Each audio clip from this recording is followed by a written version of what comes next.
Thank you for listening to The Scene. And thanks to our sponsors, Elite Feeds in Tyndall, South Dakota, Reno Construction, Chris Hay Grinding, Tyndall Motors, Frank's Trading Post, and Team Pluto.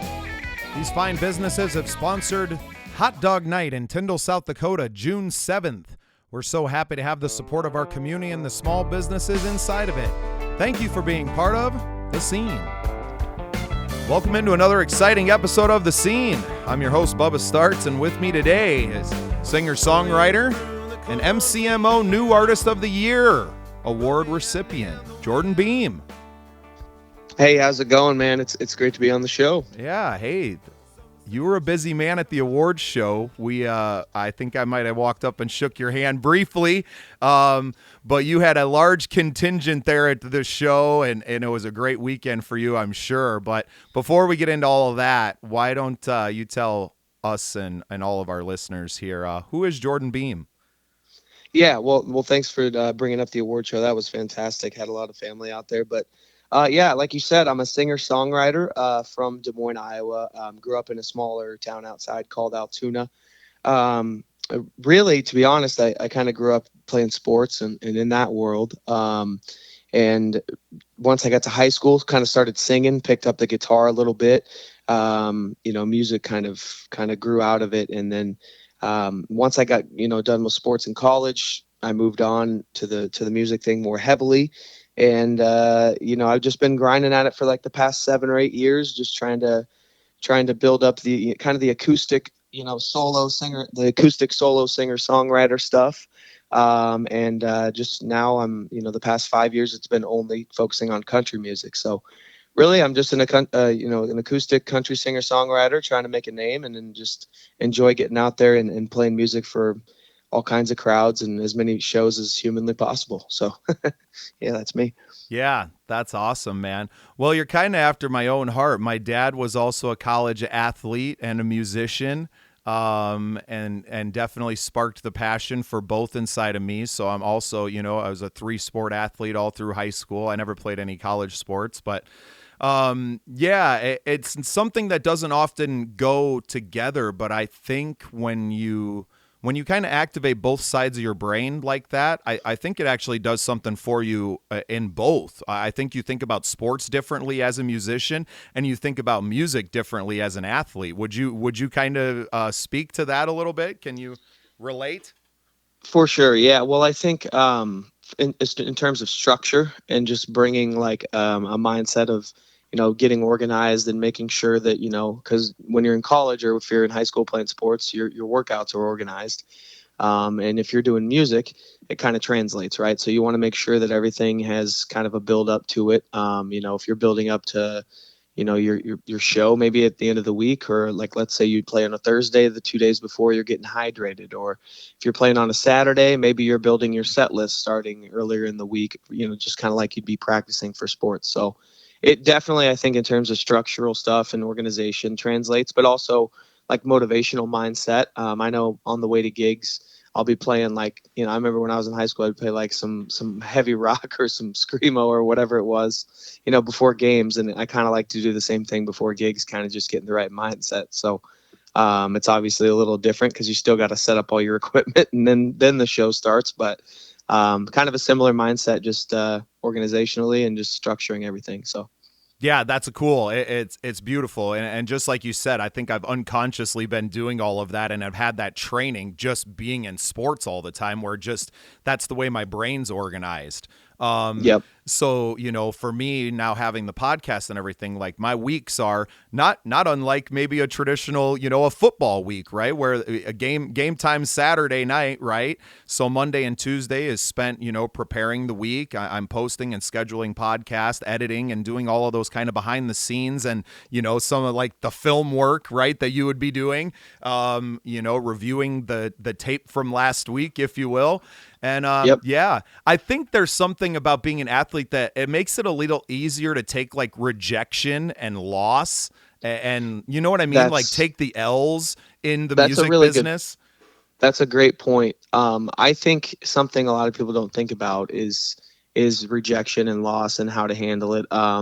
I see a lot of musicians get upset, like, on Facebook or wherever you see people kind of get upset about, well, why did this happen, or why is this Well, venue and not not to be responding, or rude, but like yeah, as musicians, we're sensitive people. You know what I mean? that's Like fair. Yeah. that's what makes us good at what we do, right? And not to Yep. be mean to anyone and to say that it's a bad thing at all, but we are sensitive to those things and the words and actions of other people. Yep. But We as are. an And athlete, you get a little hardened to that, right? exactly. You get hardened to it. And I think my mindset, like, if a venue turns me down, I don't even think about it anymore. Or like if an event says no, we're actually full for the year, or whatever. Even if like I had asked them 2 months before, I don't get mad at them because I realize they've got something to put on, and they're trying to make the event happen. And so if I don't work into their schedule, that's just how it is. I got to try it next year, but it's always what's next mindset. And so I think sports kind of drives that into you. Okay, that play didn't work out. We're on to the next play. Like we did, that's in the past. Like we're done with that. Let's move on. That's So yeah, cool. it's definitely Man, that yeah, I'm having next so play. much fun with this conversation. So I'm an 80s baby, born in 86, and grew up in the Chicago area in the early 90s, right? So huge Michael Jordan fan, big Bulls fan. Oh yeah, I yep. mean, the greatest competitor ever. I don't care. You want to get into basketball players, whatever. I don't do the LeBron Michael thing, dude. There's no man that was going to beat him out there, No, right? And yep, that's the mentality that I like to bring, the Mamba mentality, right? We talk yeah, about Kobe. Kobe and Hmm. yeah, man, you got to have that and got to go out and just be willing to work. We were talking pre-show. I woke up at 5 a.m. this morning, went and got a 5-mile walk in, watched the sunrise come up over my little town and taking it all in, right? That's important to me. I'm out here working.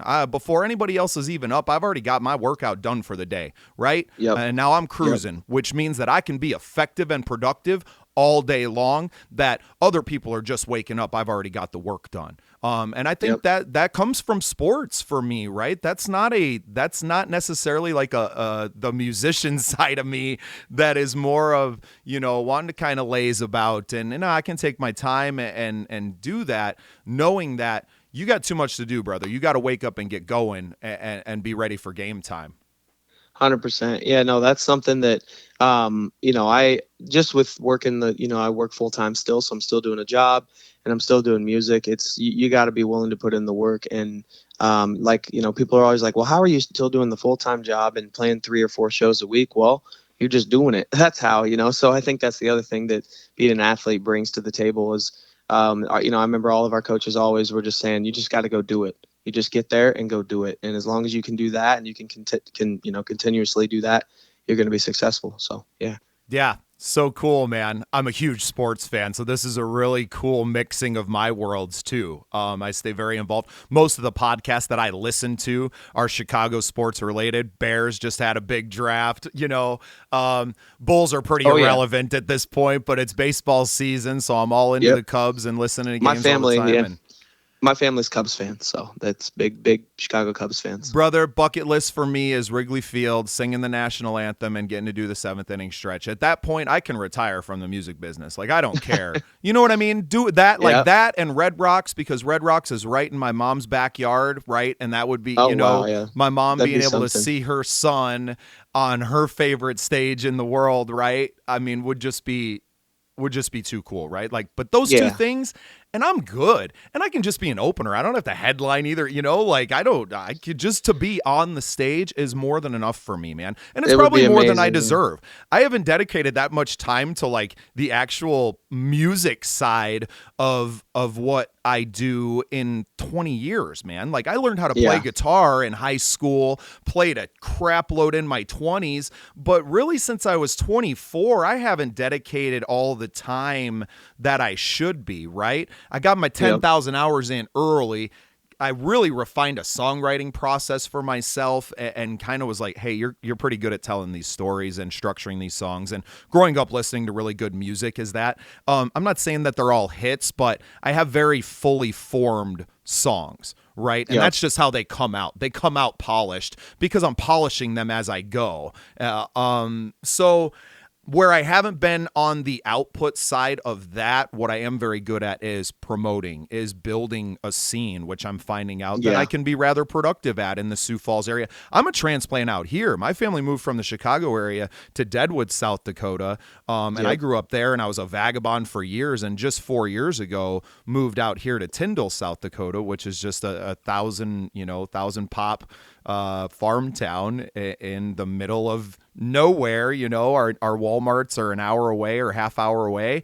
So we're just kind of out here, right? But I'm 90 minutes from a city of, several 100,000 people that didn't really have a cohesive thing going on. So I've kind of planted myself in there and said, I'm doing this.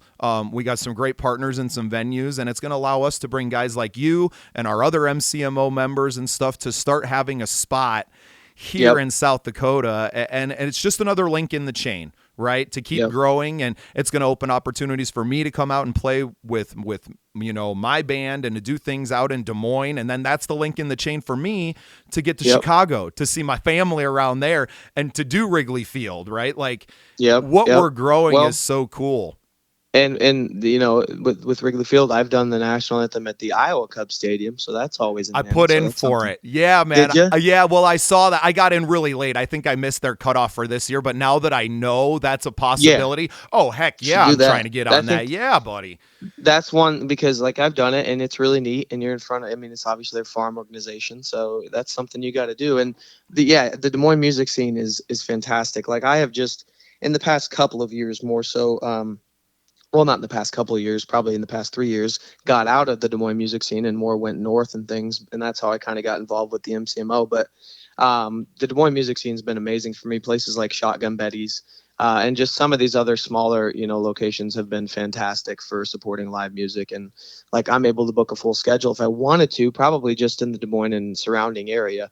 And which is basically what I've done, except for the past 3 years branching out. So yeah, man, getting down to the Des Moines soon would be great for you. There's a lot of places that you would dig, and it's growing too. So right. Yeah. Well, and they're all kind of the same. We're out here in the Midwest. What I do, I call it modern gypsy rock, Jordan. Oh, that's great. Yeah. I love that. It's country, it's rock. I play a lot more country now that I live out here than I used to. The Black Hills are more kind of like hippie and classic rock vibes. So I kind of grew up with that set list. Obviously, my originals kind of spur all throughout that, right? And that's why I kind of put that big umbrella over. We were like, what the hell is that? Well, let me show you. And it's everything from Sublime and Rehab to Copperhead Road and Fishing in the Dark, and bringing it, fun songs from all these different decades. We all grew up with the same playlist, man. At this point in time, nobody listened to just one genre of music. Yep. That's exactly right. And I'm the same way with shows, man. My shows are like all over the place. A lot of times it's basically you don't even have a set list because I'm solo, so I have like the first 5 songs maybe loosely planned out, and then you got to ride with what the crowd wants, Yeah, brother, you got it. And so and so you just got to do that, and it's all about getting the crowd going, man. It's all about the whole time, if you can, man. I bring tambourines sometimes to shows just to get the crowd rocking and just to have a good time. Interactive, man. I love sing-alongs, right? And that's why the Fishing in the Darks and the Wagon Wheels and all those things that other people are like, it's cheesy, everybody does. Well, yeah, but if you use that to do what it does, it's like a damn cheat code. Exactly. When I went out and played our big, it's called the Levitt Amphitheater in Sioux Falls for a few thousand people, right? It worked just like it did at my hometown bar for 15 of us sitting there singing acoustic, right? And cutting out and going all a cappella and having, a few hundred people, not everyone singing along, right? But a few hundred people singing along, man, that is cool, right? That's huge, Those people don't know our songs yet, Jordan, and that's the only reason that we're not doing that to our own stuff. But that's why what we're building with the podcast, with our review show, Love Noise, which is getting your songs actually in the podcast, right? And Oh, playing neat. in the Yeah. podcast. Yeah, and then we kind of review it a little bit. We just tell you all the stuff we love about it, man. We ain't here to shit on anybody. You know Yeah, what I that's mean? awesome. Like, yeah, dude, it's Yeah. all love, man. That's all the scene is about and what it should be about for everyone. And what's Yep. fun is that the people that are listening and how it's growing is it's your biggest fans that are going and listening to this. And then a few of those are probably sticking around and becoming fans of the show and Yep. enjoying the Yep. conversations. And, you know, there's mutual friends of ours, and I'm sure they're fans of theirs too that are on the show as well. I just spoke with Joshua Sinclair yesterday. Yeah, Your Josh name is came awesome. up. Yeah, exactly. So, you know, we're already talking. He's like, hey, man, I got openings in 2025. Maybe I could shoot out. I was like, brother, I ain't even thinking about 25 yet. I got to See, get through the next few months. I'm the same way as Josh. Like, me and Josh book way like a year out. Like, we have the same mindset. I think we both. It must be OCD or something. Like, we're just like always wanting to be booked. And Well, you don't want to be thinking about it. yeah, Like, it's way yeah, easier to take January and February of the year, plan out your whole year's worth of shows and into the next, and then just go do it. Right? yep, exactly. Yeah, Like- being always in that booking mindset for me is hard. It really can be hard. Like, you got like a week or two where you're like, I don't want to book all that much, but it does help me keep up with my event. Like, if create an event on Facebook, or if you're trying to do anything to promote on Facebook, it does keep my mind fresh for that stuff. But yeah, dude, it can bog you down a little bit. That's for sure. Well, yeah, and it's just a different mentality, right? When you're booking shows, you have to be in that sales kind of dog eat dog mentality. And once you're getting into the thick of the summer and it's mostly just shows, and you want to be in that flow, man. You want to be in that energy all summer long. You don't want to be worrying about, oh man, I got to get this, I got to fill this weekend, or I'm just, you don't want, it's just different mindsets, right? And it's kind of learning how to operate in these seasons of your year, of your career, and that's where I'm at. Is like, this year I committed to, I don't have to play every weekend. I'm going to be busy enough, right? I'm going to be producing shows. We got the songwriter nights that we're starting to do in Sioux Falls. We have all these things going on. I don't need to play with starts and ends every weekend. But what I need to do is I need to play the big shows, and I need to be on the local media channels and doing all of these things. So I'm already scheduled for the big stages and on the local news TV channel with the ones that we have a partner with. I'm already scheduled for my June appearances. Right? Yep. And scheduling that out. All my PR is kind of set already, besides maybe picking up some radio or here and there. But that's something that I don't think all artists, and I know that all artists aren't doing. And a lot of people just, and it's not even because they don't want to, it's because they don't know how to. They don't want it. They don't know how to find the connections. They don't know, what to do. So one thing that I'm working with, with PT, actually, Paul Thomas, who's obviously a big part of the Midwest Country Music Organization, and is to building a checklist, essentially, of your release. Like, hey, these are all the things, and maybe you don't cross every single one off the list every time, but these are the things you should be thinking about with every release that you have, all of your tours, all of your everything, and to help more of our artists to find me, right? If you're releasing a song, you should be talking to me, and let's get that content out here. I don't care about how many episodes. I'll post 50 episodes a week if I got the content. I don't care. Yeah, I've got one coming out I need to talk to you about. For sure. Well, let's talk about it now, man. When's it coming out? Well, so we don't actually know exactly yet, but we've been debating, going back and forth. It's very simple. It's acoustic. It's vocals. We're debating throwing some fiddle on it, but at the same time, I showed it to a couple buddies, and they were like, "Why don't you just release it as is?" I think that's what people relate to more with you, is just your acoustic solo. Like, that's all. So we're debating that. So it's either going to be real soon, like within the month, or it's going to be in a couple of months. I say just release it, because you can always fully produce it later too, right? Like, it's all our own stuff. And who cares if you release the same song? If it's different versions and an evolution of these songs, like, that's what's cool about the music business now, is that people, like, the demos aren't hidden and you find them 10 years later now. You can literally watch these songs evolve in real time from, hey, I got this idea on my Instagram live, and now that's a highlight. And then to, hey, we're releasing this as an acoustic version. And then 2 years down the line, hey, we just got this huge opportunity and we just made a full produced version of the single. And it's the same song, but you've got to see it grow from that seed all the way through. I think that's what's cool about now, and what people are really digging into, why social media is so popular and what I should be a lot better about in the studio. My problem is that I'm not writing anything right now, right? I'm working on a bunch of Gotcha. songs that I wrote 50, 20 years ago, some of them, right? Where I'm just trying to Yep. like quietly release all this stuff, and doing the podcast right now is just too fun for me. I'm having a blast just talking with you, Jordan. Oh heck yeah, man, it's great. And you're right about the song thing.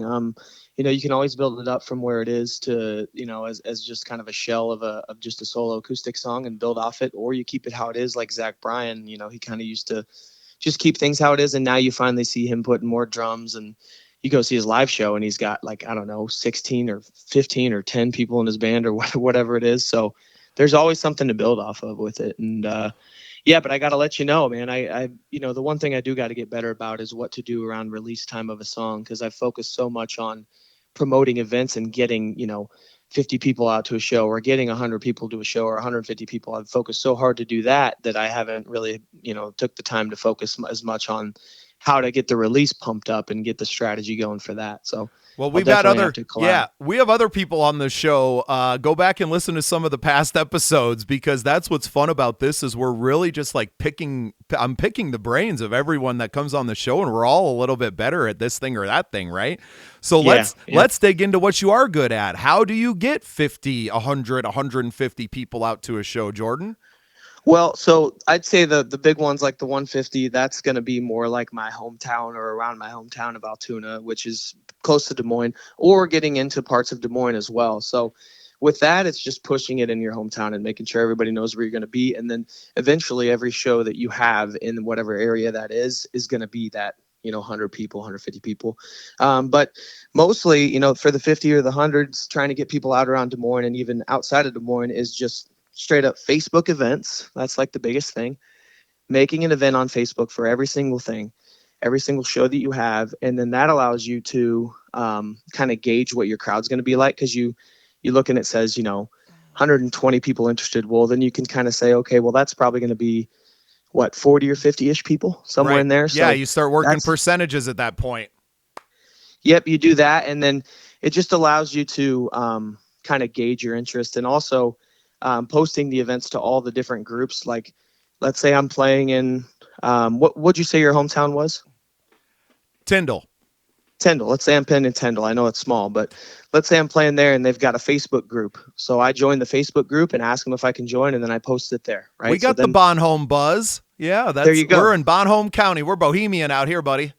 Exactly. So there you go. So you post in the Bonhomme Buzz, and then you've got all those people who see it and they're like, "Oh, I'm cool.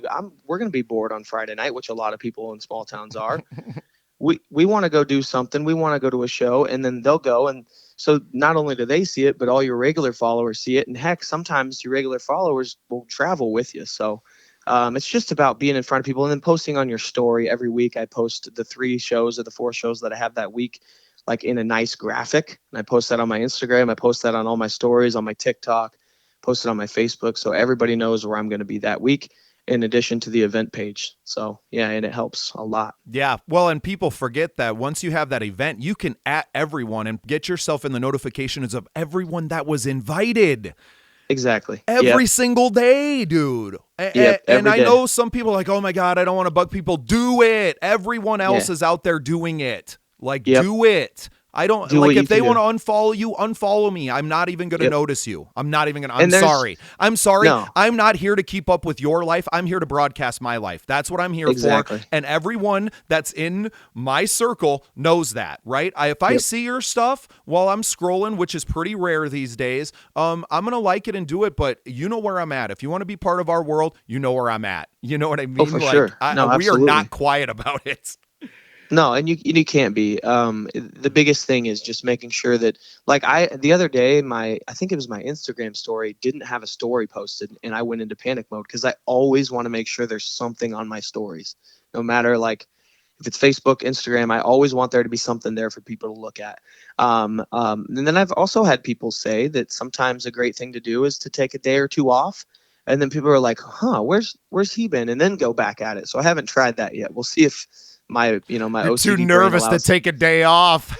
Yeah, well, just with the promotion side of it, because it's so easy to click a few. I do everything from my phone. I don't even have a computer. Yeah, So man.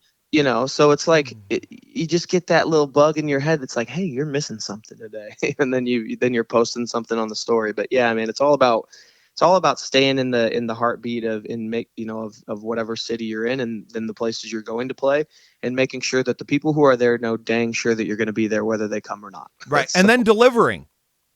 And yeah, then and then delivering on delivering. a good time, man. And Yep. that's what we're in right now. Summer's coming, so the promotion is hitting hard. I mean, I've been getting out and actually, because I'm working. I'm working more hours than I've ever worked in my life, but because it's just on my thing now, I'm going to all these little towns. I'm shaking hands. I'm putting up flyers in these little towns to call them out to the bigger shows. Yeah, it's going to be only a few people from all these little towns that end up coming to these big events, but there's going to be checks cashed down the road from that too, right? Because then you're the guy they're Exactly. calling Yeah. to do, hey, we've been thinking about doing a street dance. We used to have one years ago. It's kind of faded. We see you doing that, and that's kind of where I'm coming back. I want to bring back those community events. We're all about community at the scene. Yep. With GBS Entertainment, it's what we do, right? Is bringing people together, really focusing on original music. So we want to be able to bring Jordan Beem out and the boys and Joshua Oh yeah. Sinclair and everybody, and bring all that Iowa contingent out and land you guys in a bunch of street dances, and that's going to help infuse some new blood to our scene, right?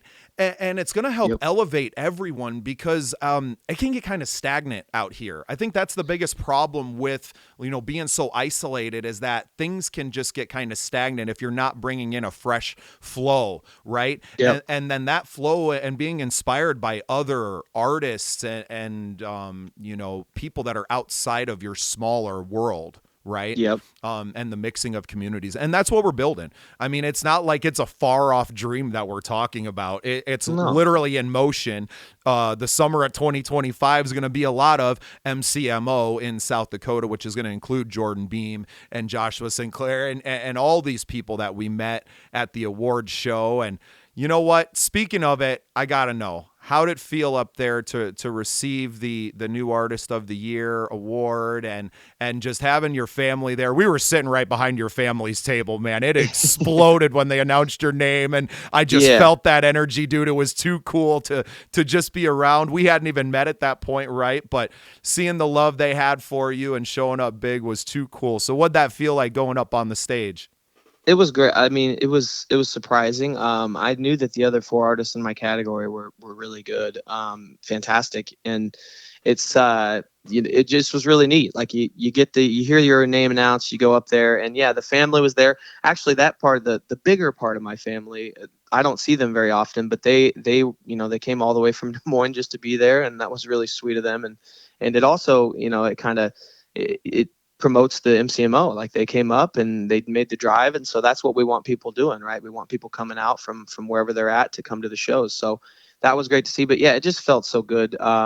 Just in terms of the work I put in for promoting and doing all the different gigs, and you do enough shows, and you're like, man, it just feels nice to kind of get recognized for it. But now I think literally what I told my girlfriend immediately after it happened was, well, now tomorrow starts grind time to win something next year, right? So it's like you said, it's all about what's next, the what's next mentality. But it was a good feeling for sure. Yeah, and the great thing about how the awards are structured is that to say you won, right, is such a weird statement because you're just being recognized. Like you said, Exactly. you're being Yep. recognized by your peers. That's who's doing, it gets narrowed down to the nominees, but every single one of you were deserving. I've interviewed all of you at this point, All right? everybody. Yeah, Yeah, man, everyone are great people. Grindin', Roseland are doing some incredible things. They got a huge they are. summer. Jessica Luby is doing nothing but huge shows out in Western South Dakota. They're good friends of ours. Tyler Herwig is one of the busiest people you'll ever meet. He said, Yeah, I think he's he so said he did busy. something like 290 shows a year or something. I'm like, bro,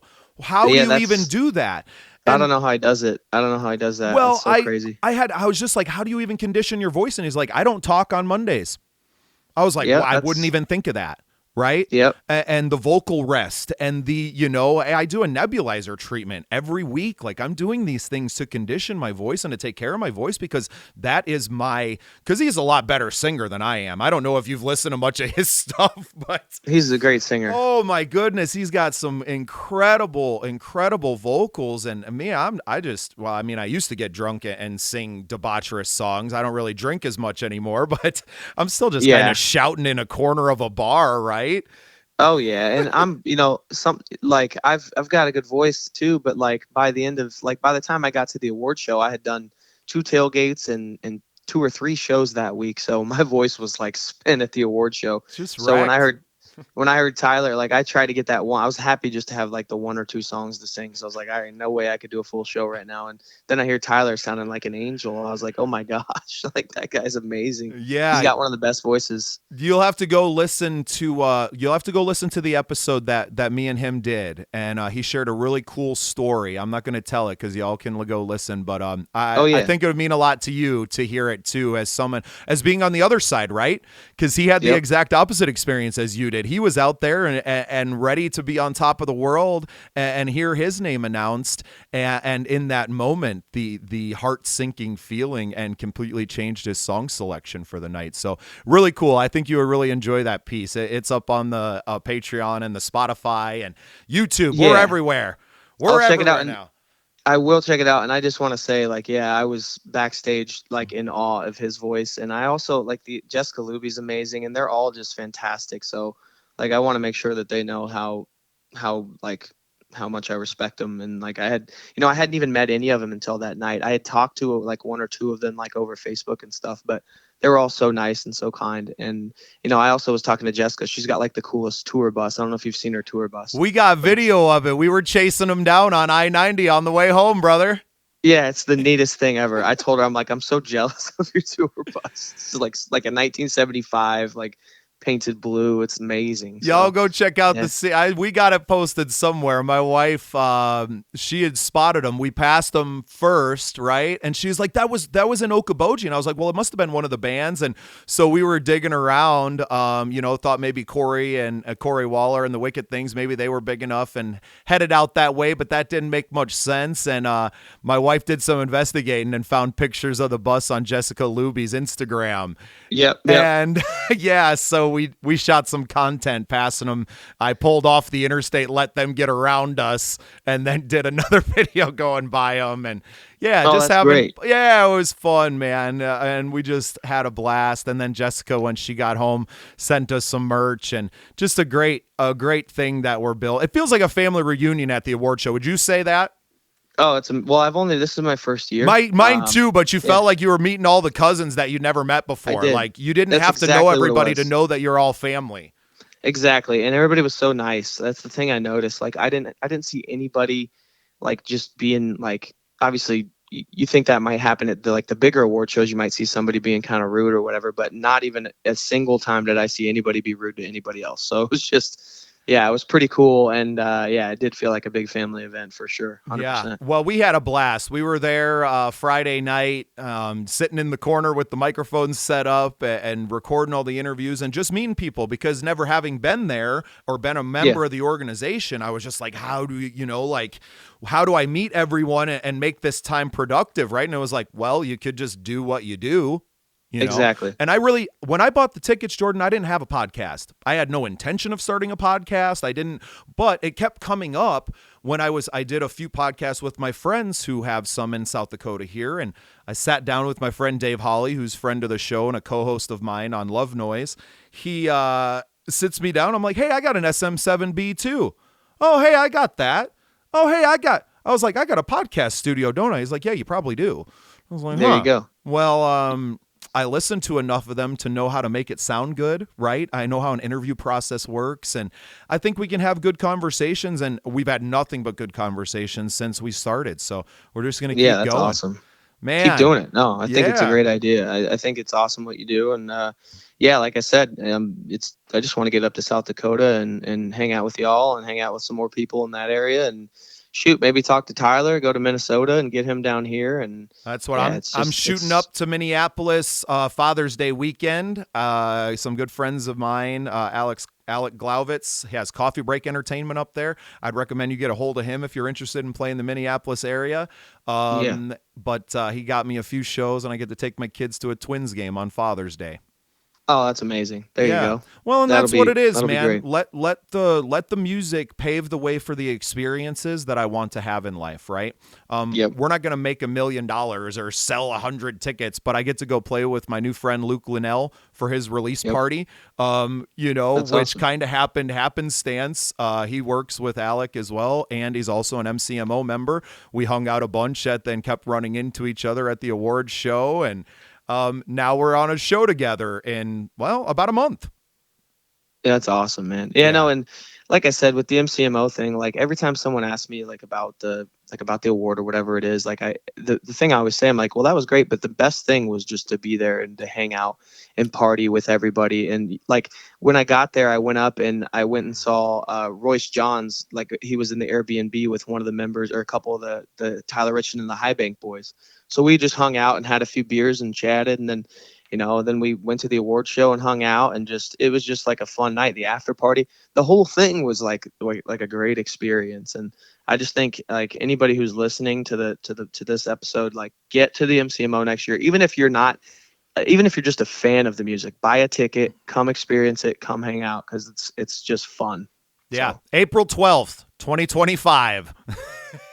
And There make sure you're there April 11th for Jam Night at the Gardens, because that's really where a lot of it happens, getting to listen to everybody perform. And I was so busy that night doing all of the episodes, I wasn't seeing anyone perform, right? I was hearing it in the background. Yeah. And then as I'm listening to the podcasts back and editing them, you could obviously hear all the music. I'm like, man, that place was rocking all night, dude. It was incredible. But then I'm hearing people like Christine Passig for the first time doing she was a member of the Legends of the Opry show, and she goes out on the stage and does Stand By Your Man. And I was just like, oh my goodness. Incredible. Whoa. Yeah. Holy That's cow. Awesome. And I got to sit and talk to you. Wow. That's crazy. Yeah, it was cool, man. And Scott Kirkhart and so many. Scott. Yeah, man. I figured you would, man. I think me, you, and him are all kind of cut from the same cloth. And I just saw his schedule today. He's going to be in Okoboji the same weekend we are in July. So cool. I would try to get together with him, and I'm playing at the Gardens. So we're going to get him in there and see. Are you doing the late show at the Gardens or the early show? I think so. It's pretty sure we booked the 19th and 20th for the late shows. For the late shows, got it. Yeah, I'm doing a couple of the early shows this year. I try to convince the Gardens. I'm like, I promise you, I'm more of like a bar crowd type of person, but they wanted me to do the outdoor thing, the earlier show. So I'll take it, man. I want to get up to Boji. No, so. and I was trying to sell him on letting me do both. I was like, I'm here to work. Like I will play all day out on the patio under the sun, and then I'll come inside and rock all night. I don't care. I'm only here for 2 days, right? Like I want to play as much as possible, but also appreciate just being there, right? That's my wife's birthday weekend. We honeymooned out there a few years ago. So Okoboji is just a special place for us, right? That's awesome. Yeah. That's now great, to know that I get to go there once a year. I don't know how long they'll, stay at the Roof Garden Ballroom. I imagine it's going to continue to grow. What a great venue, but eventually things grow and you maybe start to move it around to some other areas but as long as it's there, what a spectacular event. It's amazing. Yeah, it's fantastic. Yeah, just cool. And for, guys like us that are relatively new members, I've only been in the organization since like January or February. Yeah, I think same, maybe a little before that, but somewhere in there, from 2023, I can't remember. Oh, from this year, you mean you're only? Yeah, not even a year yet. Yeah, but I'm pretty in tune with when something has value, you dig in. So I had already talked to Bob Keesley, and I'd talked to PT, at least cursorily before I went there, and then was like, hey, I'll meet you guys at the show. I already bought my tickets because Brad Morgan had insisted. He's like, hey, man, if you want to, like, the biggest thing you can do is come to the awards show. That's where everybody is there, and then you can just meet everyone face to face and grow it. And then, like I said, when I bought the tickets, I didn't even have this podcast. I had no idea that this was even going to be a thing. No, but Yeah, it blew up from that point because now my email is full of people ready to get interviewed. We're growing our fan base from that same thing. that's So great. it's just been incredible, man. It was one day that, PT came up, and one of the only things he said to me on awards show night was like, congratulations on what you've done for your business tonight, because Yeah, I put those yeah, scene tags on every single seat in there. Every table had one on them. We were everywhere. Nobody did more for themselves that night. Even someone who received an award and got up on the big stage, right? Like, what value I'm getting back from the work I did that night, even 10x yep, is the award, right? Like, I could have won 100%. every award. It wouldn't do as much as the marketing that we did that night. No, Um, yep. and And that's I it. plan on being there every single year. Oh, If I'm yeah. nominated, not nominated, I just want to go hang out with all the musicians, man, and have a And good to time. take, if that's your weekend off of the year, well Dude, spent. there you go. And you Yeah. don't even have to, you can get up and sing maybe I didn't get to go to the jam night because I had, well, the Zach Bryan concert was in town, so there's a tailgate for that. And then there was another show that night. So I didn't get to make it out to the dang jam night, but I want to do that next year for sure. Yeah, you'll have to. And that's where knowing now what you're getting into, right? I mean, we had no Yeah. idea. I heard it was a good time, and I'd kind of looked at previous shows and was like, oh, that looks like really well put together. Well, it looks Hmm. like a professional award show. Just going to that would seem fun, right? And then Yep. being there and meeting everyone. Brad Morgan, obviously, his wife Nikki was the event coordinator. They just knocked it out of the Fantastic. park, man. They killed Knocked it. it I out of the told them that. park. Killed it, man. Yeah, it's Amazing. incredible. And it's just been incredible to meet all these people. We're working on some shows with Brad now and bringing him out, and Sam Anderson, Samuel John. He has a Samuel John band in Minneapolis. He's also a member. He's been coming out here already and played some shows for us. So, yeah, man, it's really just growing organically, and it's spreading, and it's just so fun, like being in it Yeah. right now. All I do is have fun conversations with other independent musicians. Yep. And it's even 3 hours away. It's like every probably twice a week something MCMO comes up, and I'm talking about it with somebody like you, or just maybe it's Scott Kirkard or whoever it is. We're always, so now I feel like I'm gonna have something to look forward to like every year, with just to go hang out and to go, hey, maybe we'll go to dinner this night, or we'll go to, maybe this night we'll do that. You're kind of planning like almost a vacation around it every single year. So it's just really Exactly. cool. It just gives you a good feeling. Yeah. Oh, I'm still buzzing from it, man. And I will be Yeah. all year. And I think that's really what it's about, is to give us momentum to carry us through. And then next year you're coming back, and maybe you're up for album of the year when that album finally drops. And then and you're up for some of the other awards. And then that builds momentum for the next year. And then Yep. eventually you've kind of won the awards that you can. And you say, hey, man, I'm good. Thank you for all the recognition, but it's time for the younger generation and somebody else to win these awards. And that's what I love about the award show as well, is these people that are like, hey, we won this last year, we've won it again this year, we're retiring, thank you for the recognition, but it's somebody else's turn, and let's get somebody else up here, right? And 100%. and Yeah. And I don't even if you skip a year or you don't, and then you come back and then you get one and you do whatever, it keeps you motivated too. That's the other thing. right. But more so, it just, man, yeah, like you said, people who have won a bunch, giving back, people who are directly involved in our musicians who are coordinating, like Brad, like Monica Austin, like all these people who are working like extremely hard to put it together. It's just a whole thing. It's not like it's the same people organizing it every year. There's different people helping it each year. There's different members, so it's a family, which is a cool feeling. Yeah, and you're kind of part of that Iowa contingent down there. Do you know Lee Klett? Lee does my merch, so yeah. Nice. So you Yeah, know so Lee intimately. I do. And Lee, him winning that award, I teared up a lot. So like, just because I met Lee probably like 2 years ago, and when they said like he'll travel, 30 minutes if you're there just to come watch your show, well, he'll come travel 30 minutes just to deliver my merch if he's even going generally in the direction of where I am. So like, he's just one of those amazing dudes, and like, he deserved that through and through. I was shocked. Like, I had no idea the award was coming, and neither did he. So I was just pumped that he got that. And I mean, what a great, like, that was the best one. That you couldn't win a better award than that. It was fantastic. So We just had Lee on. I posted his episode yesterday.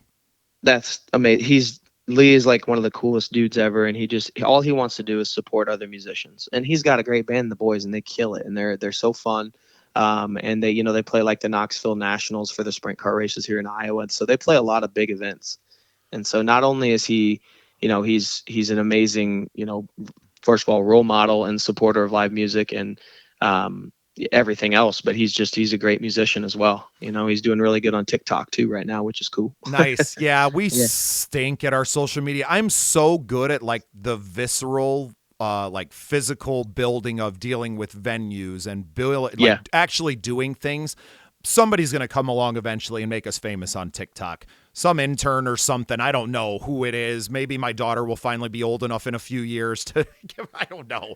But Yeah. I No, just I can't do met it. a Man, guy I'm the other day. 38, brother. It's hard for me to sit there. I don't do the selfie thing. I don't like looking at myself at all. I don't mind someone else having a camera on me, though. You want to follow Yeah. me around being me? I got no problem being myself, but I'm not going to infringe upon that by me now having to be a cameraman and doing all Yeah. that. Like, nah, man. It ain't for Yeah. me. And a lot of it's organic. You'll take videos at a show and then somebody will send you a video. And so you kind of just post that or whatever. But yeah, it can be tough to like remember to take the pictures and do all that stuff. And Right. I'm good about yeah. sharing everybody else's stuff. Anytime I see Yeah. your stuff, I'm liking and sharing everybody else's content. I'm like, crap, did you post anything today? Have Yeah. you done Yeah. anything?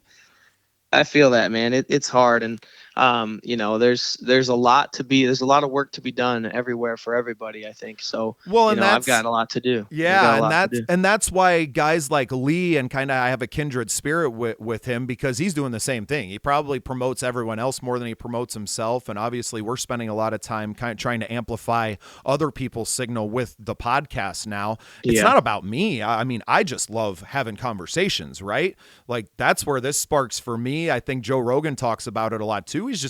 I'm just an interested person, right? Like I'm Yep. curious. And for Yep. us to all be in the same business but come from different backgrounds and like I see a little bit of myself in every single person I interview. I'm like, "Oh man, that's just like me," right? I'm Yep. relating to you and there's that relationship building Yep. that we're doing, right? And it's so cool. And you talk about, all the success you and Lee and obviously Monica Austin is huge out there and everything. And kind of the next step for all of us is, yeah, we're doing all the big stuff at home, but gotta be nice to travel a little bit further away and still do the Yeah. big stuff, right? 100%. Yeah. So That's now it's. if we can start to cross pollinate, and swap and hey man, we got the into the fair here. We could get you in on this if you can get us in on your fair over there. Yep. So you're not just flying blind, and Yep. building the network in that way and recommendations. And I think that's what's in store for us as a whole over the next 3 to 5 years, right? I Is agree. building Yeah. out the network of now we have all established some pretty good connections in our Hmm. local areas. How do we use that now to help our friends out and in turn they can help us out too, right? How do we grow Exactly. this network and start the cross-pollination process? And then you're 3 to 5 years away from literally everyone we know being full-time touring at least touring Musicians. the upper Upper Midwest echelon. musicians. Yeah, man. And Yeah. in that level of selling out the theaters and these cool clubs that are around that are mostly sitting empty because most people don't want to promote, right? Yep. They don't know how to build a network like we're building and have the connections that we do and to just keep growing. And I see it like a big old redwood tree, right? I don't know if you've ever been out to the West Coast or, these things are massive, and what we're building right now is going to be that in 100 years that has our whole. We don't need to cover the whole country. If somebody breaks through and is selling out stadiums from our little group, that's awesome. But there's a lot more of us that can make substantial livings just touring, The 300 Midwest. miles from home, man. There's A plenty of hundred gigs. percent.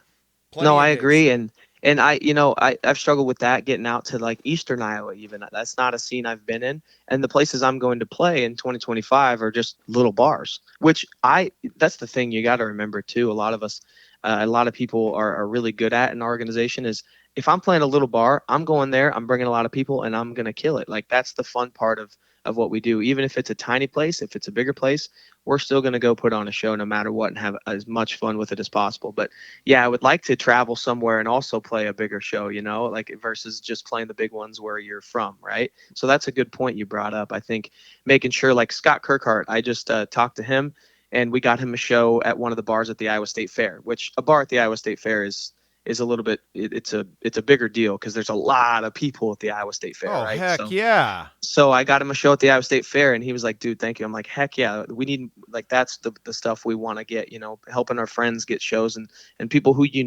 would kill it in a certain crowd somewhere. Let's bring them over to our spot, or let's go out to their spot. And it's all about, it's all about trying to be a helpful hand in your own community for other people, and then just spreading out and enjoying the music. Yeah, well, and we're fortunate out here because every year we have the Sturgis Motorcycle Rally on the west side of the state, right? So you got, essentially this year, August 1st through like the 8th or 9th, right? About a week long of straight party. There is a bunch of gigs, right? Yeah, and trying to build a relationship with a couple of campgrounds are always wanting to do smaller songwriter stuff. And then some people are wanting to do the big bands. And like, it's just such a hub of music that I already have connections out there, right? It will take a few years to build that, but we're slowly kind of trickling in because the bands that they've been hiring are getting older. And that's what I saw at the Midwest Country Music Awards show, was that we're all there's a lot of younger people in this group. Oh, very young. Yeah, very and it's young. like, okay, y'all are doing things, and I'm kind of one of the elder statesmen, right? I mean, I'm only 38, but I'm closer to the older section than the younger section, right? There's a lot of kids in their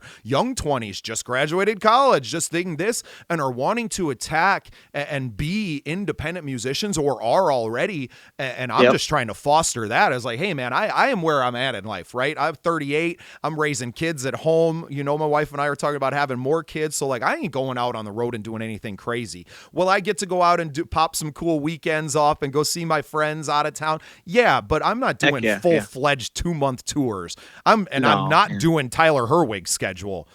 No, that's a lot, and it's even a lot for me right now. Like, I live with my girlfriend, and she's got a kid, and so I'm gone a lot doing shows, and I'm still working full time, and so it does become a lot, right? But I think it's cool, that helps me to know that at 38 I'm still gonna be able to do whatever I want with it. So it's good for me to hear that, because I'm 29, right? I'll be there before I can even blink.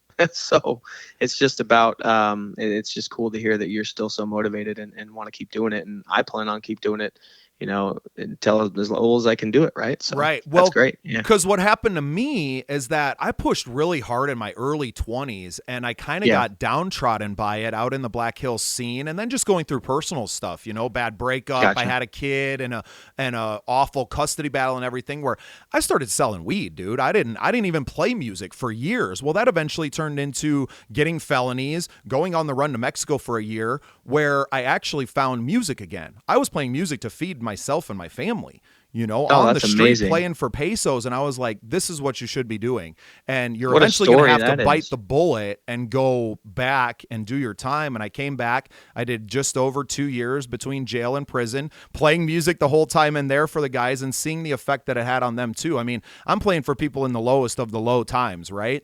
And getting myself through that, wrote several songs in there and kind of played more there than I had, but then got out and was like, okay, so you're on parole, right? I met the most wonderful woman who is now my wife, Danielle, saved my life and helped me raise these 2 kids that we have custody of. I have an older boy as well, but it took completely going away from it to come back to where I always should have been. I should have been here at 29. And the fact that I had to take this huge, hero's journey arc, I'm kind of here to tell the story. So other people don't have to go through that. And just the collective consciousness is so much different now, right? We're all very aware of addiction and the need for therapy and talking things out. It's just a different world that we're in now. Completely different than when I was 29 or when I was 19. I was 19 in 2005, brother. Yep. That might as well have been a different planet at this point. You're pre social media, pre smartphone, that's different. It's all different. That's the PlayStation 2. Man. That's PS2 was, the big video game system. No connection to all the games. You're not connected with people all the time. That wasn't a thing, right? Yep. And then I don't think that's something that we recognize enough. And it's really only people that are kind of in my generation that see it, because my wife is your age. She'll be 28 in July. And she doesn't really remember like anything.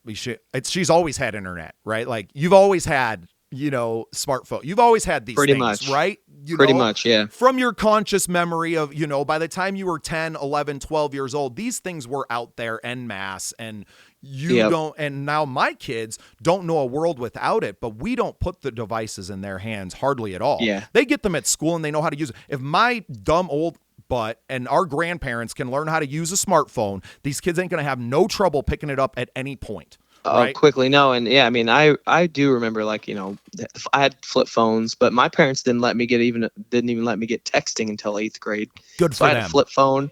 Yeah, the flip phone. I had texting. I had limited minutes, so it was, they did a good job of keeping it away. But yeah, no, it's, your story is incredible. I had no idea about your story like that. So, I mean, I'm sure you've done it, but that's a whole podcast episode in itself. No, see, and I haven't been able to dig into it because it's actually like probably 7 podcast episodes, brother. You're just looking at a small chunk of it that I glossed over. Yeah, and that's where the make that happen. Right. Trying to write it and then I could actually make the audiobook first and just me telling the stories and probably just hit record. I think you just led me on to something there, Jordan.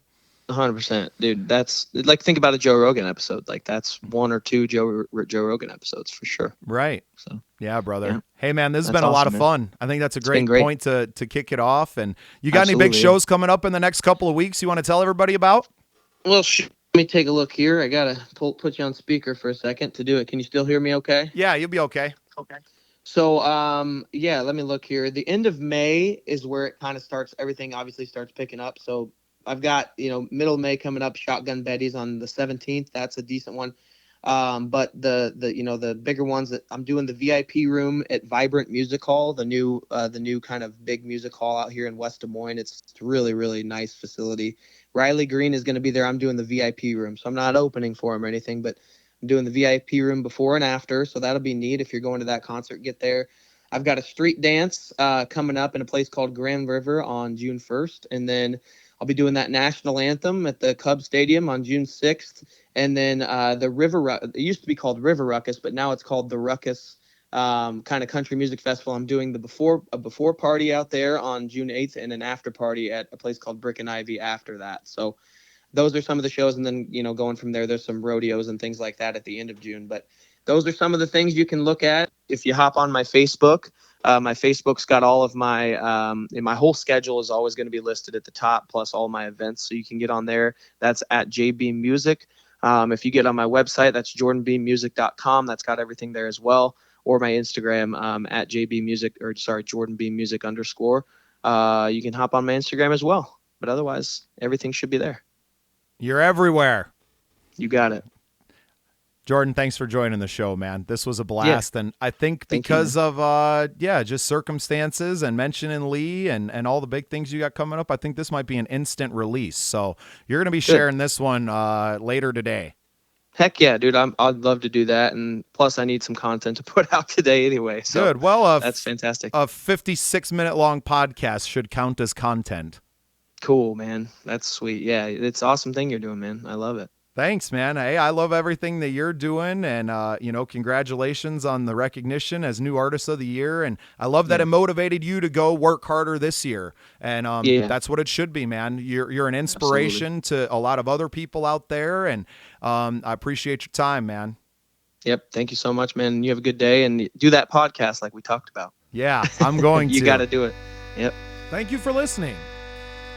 Remember to go to patreon.com/thescenesd. Follow us on all your social media channels and make yourself part of The Scene.